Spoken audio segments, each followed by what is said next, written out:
Gak kerasa udah setahun kita hidup bersama dengan corona. Artinya, udah setahun juga kita hidup dalam situasi yang gak normal. Salah satunya adalah karena sekarang kita harus jaga jarak dan beraktivitas dari rumah. Gara-gara hal ini ya mau gak mau, waktu yang kita habisin buat lihat layar atau screen time kita juga jadi meningkat selama setahun. Coba lo bayangin deh, buat kerja atau sekolah, ya kita perlu berjam-jam lihat laptop atau PC gitu. Terus pas lagi istirahat, biasanya kita lihat apa? Ya lihat HP ya, untuk lihat medsos, main game, atau mungkin kayak lo sekarang yang lagi nonton video YouTube 1% sebelum tidur abis harian beraktivitas. Dan gak berhenti di situ aja, kalau mau bersosialisasi sama teman-teman, lagi-lagi kita juga perlu ngelihat layar. Mungkin sebagian dari lo ada yang kepikiran, emangnya seberapa besar sih dampak screen time ke diri kita? Apa bisa nyampe ganggu produktivitas kita, kesehatan kita, dan apakah perlu untuk kita untuk mengurangi screen time di kondisi kayak gini? Well, di video kali ini gue bakal ngebahas lebih lanjut soal dampak screen time terhadap kesehatan mental dan produktivitas. Dan cara-cara yang bisa lo coba buat ngurangin screen time lo di masa pandemi kayak gini. Jadi, buat lo yang masih harus kerja atau belajar online, lo tonton videonya sampai habis supaya lo bisa dapet keseluruhan insight-nya. Dan, ya seperti biasa ya, lo bisa dapetin promo menarik di akhir video.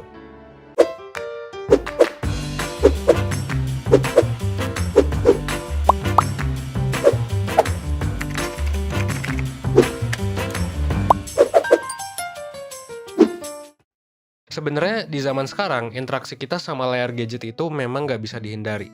Kalau diinget-inget, sebelum pandemi pun kehidupan kita juga udah banyak menatap layar. Bahkan sebenarnya kita bisa produktif selama pandemi ya berkat gadget juga gitu. Cuman memang setahun ke belakang, waktu yang kita habisin ya jadi lebih intens aja gitu. Jadi screen time itu bukan sesuatu yang harus banget dihindari. Cuman ya memang perlu diketahui resikonya apa dan gimana cara ngontrolnya. Ya ibaratnya kayak naik mobil aja gitu. Kalau kita naik mobil, meskipun ada peluang kecelakaan, ya kita tetap perlu buat naik mobil kan. Asalkan kita tahu resikonya apa dan gimana cara naik mobil yang benar supaya kita bisa ngindarin resikonya. Karena itu di sini gue mau ngebahas dulu nih soal apa aja dampak dari penggunaan screen time yang intensif dalam jangka waktu panjang, khususnya pengaruhnya ke kesehatan mental dan produktivitas. Oke. Pertama, berbagai penelitian itu nunjukin kalau screen time itu bisa nurunin produktivitas. Kebanyakan lihat layar bisa bikin kita ngerasa pusing atau sakit gitu. Kalau udah kayak gini ya akhirnya jadi capek dan susah buat produktif. Gak cuma itu aja, banyak dari kita yang mungkin juga ngerasa jadi susah fokus karena banyaknya distraction gitu, distraksi yang ada di layar, yang bikin kita susah buat fokus nyelesain kerjaan. Selain itu, ngelihat layar sebelum tidur juga, itu bisa bikin kita susah tidur dan bahkan ngurangin kualitas tidur kita. Kenapa?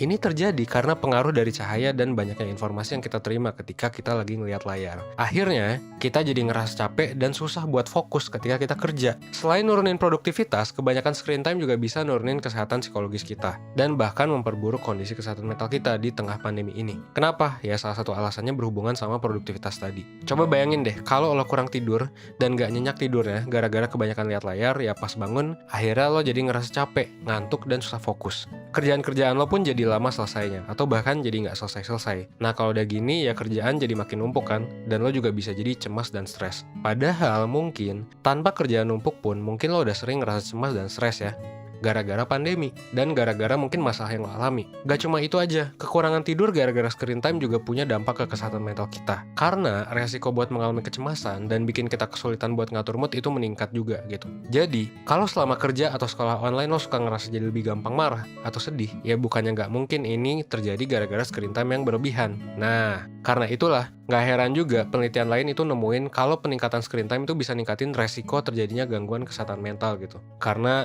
salah satunya depresi gitu.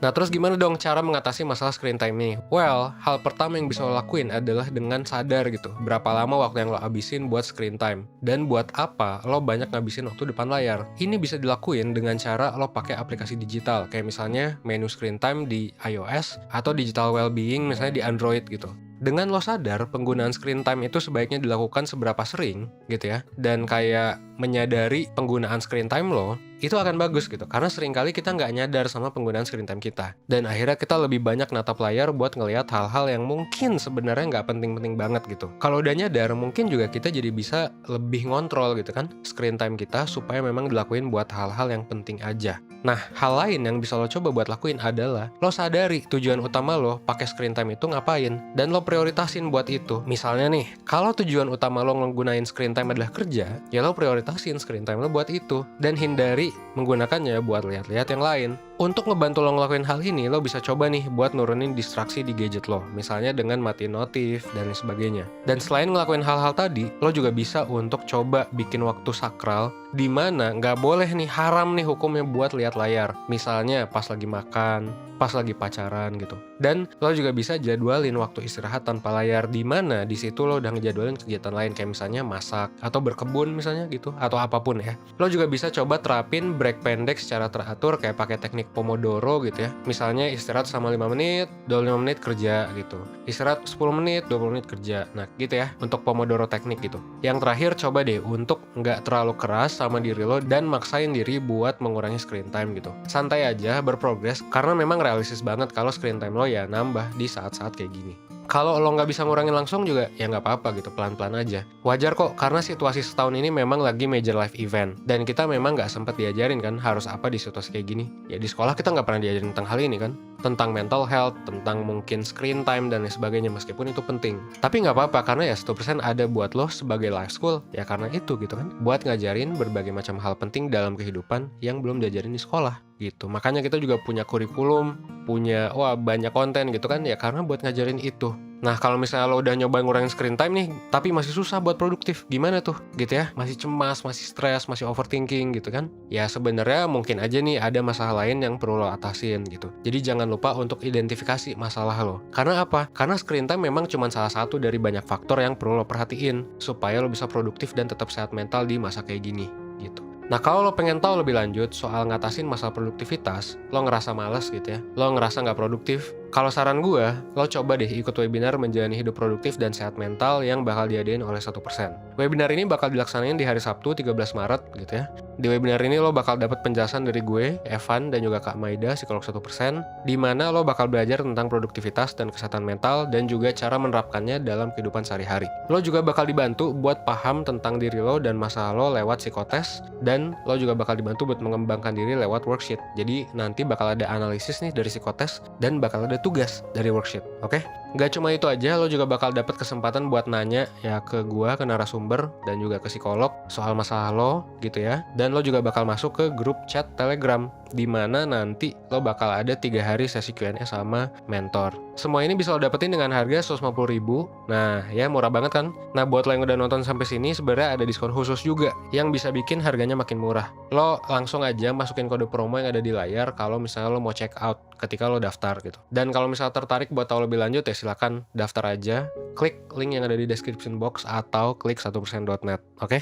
Mungkin sekian dulu dari gue. Intinya peningkatan screen time di masa pandemi ini wajar sebenarnya. Tapi ya kalau misalnya nggak dibatasin, kalau misalnya lo terus-terusan gitu ya, bisa jadi bikin lo nggak produktif juga gitu. Jadi coba kurangin dikit aja dulu, minimalisir kalau memang perlu gitu ya. Dan berproses dikit-dikit juga nggak apa-apa. Yang penting lo berproses lebih baik, seenggaknya 1% setiap harinya. Oke? Akhir kata, semoga video ini bisa ngebuat lo belajar ya, dan berkembang menjadi lebih baik, seenggaknya 1% setiap harinya.